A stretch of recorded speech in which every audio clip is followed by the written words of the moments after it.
Hello guides, আজকের প্রতিবেদন cellular জেলের প্রতিচ্ছবি। ঐতিহাসিক সেই সেলুলার জেল দেখুন। আর এই সমস্ত শহীদরা যারা ব্রিটিশের সময় শহীদ হয়েছিলেন তাদের সেই মূর্তিগুলো এখানে রাখা আছে। তো আমি পোর্ট ব্লেয়ার থেকে আপনাদের এই ভিডিওটা করছি। আন্দামান সেলুলার জেল, এটা আমার খুব সুন্দর জায়গা। আমি 2008 থেকে এখানেই আছি। তো এটা আমার বর্তমান আমার সর্বোপরি আমার কর্মসংস্থান, আর এখানেই বারবার আমি ফিরে আসি। আমার বাড়ি ওয়েস্ট বেঙ্গলে, সেখানে থাকলেও আমি প্রতিবারই যেন টানি আমার এই জায়গায়। এখানে কোনো রকম দ্বন্দ্ব, পলিটিক্স, কোনো রকম ঝামেলা গন্ডল কিছুই নেই, শান্তিপ্রিয় জায়গা। তো এখানে প্রত্যেক ট্যুরিস্ট এখানে এসে ঘুরে যান। তো আপনাকে দেখাচ্ছি সেই সেলুলার জেলটা। এই হচ্ছে সেলুলার জেলের গেট, এটা এন্ট্রান্স পয়েন্ট সেলুলার জেল। আর এটা হচ্ছে আউটসাইডের ছবিটা।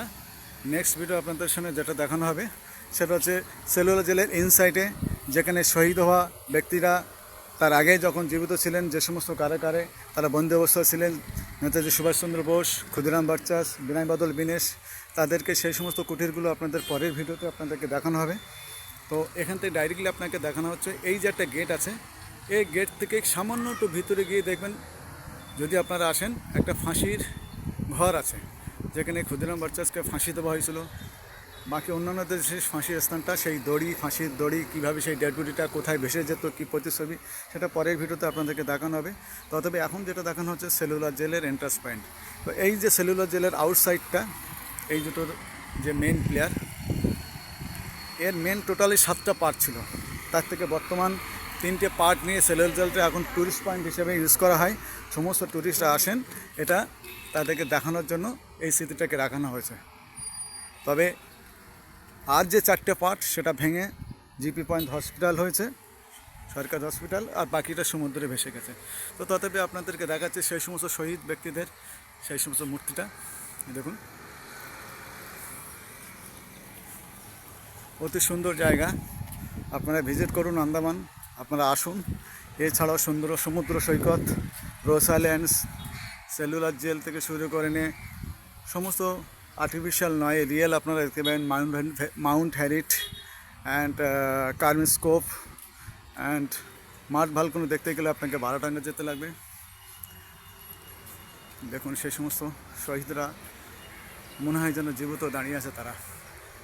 এনাদের সেই মূর্তিগুলো এখনও পর্যন্ত আমরা সেই আন্দামানেই দেখতে পাবো। আপনারা আসুন, সবাই আসুন, ভিজিট করুন। সুন্দর পরিবেশের মনোমুগ্ধকর এই জায়গা।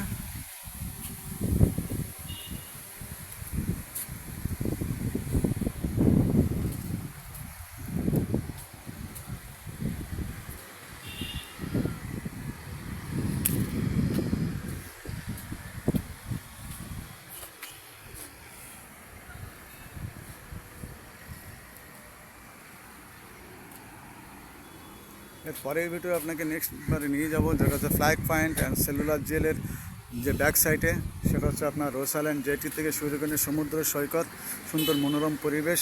সেখানে টুরিস্টরা গিয়ে এখানে মেরিনা পার্ক বিচ বলে একটা জায়গা আছে, সেখানেও খুব সুন্দর দেখার জায়গা, আপনাদেরকে সেখানে নিয়ে যাওয়া হবে।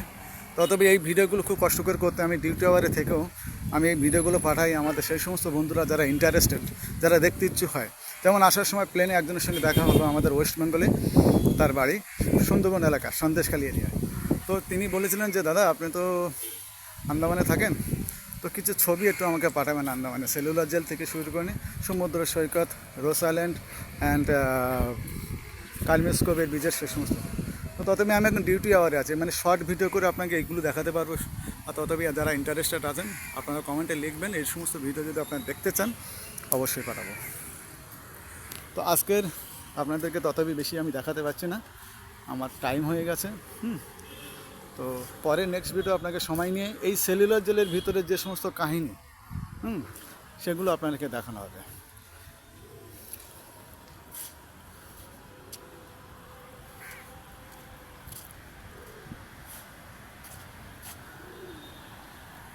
তো আমি হচ্ছে সেই রাজেশ, প্রতিবারই এরকম ছবি আপনাদের কাছে পাঠানো হবে ভালো ভালো।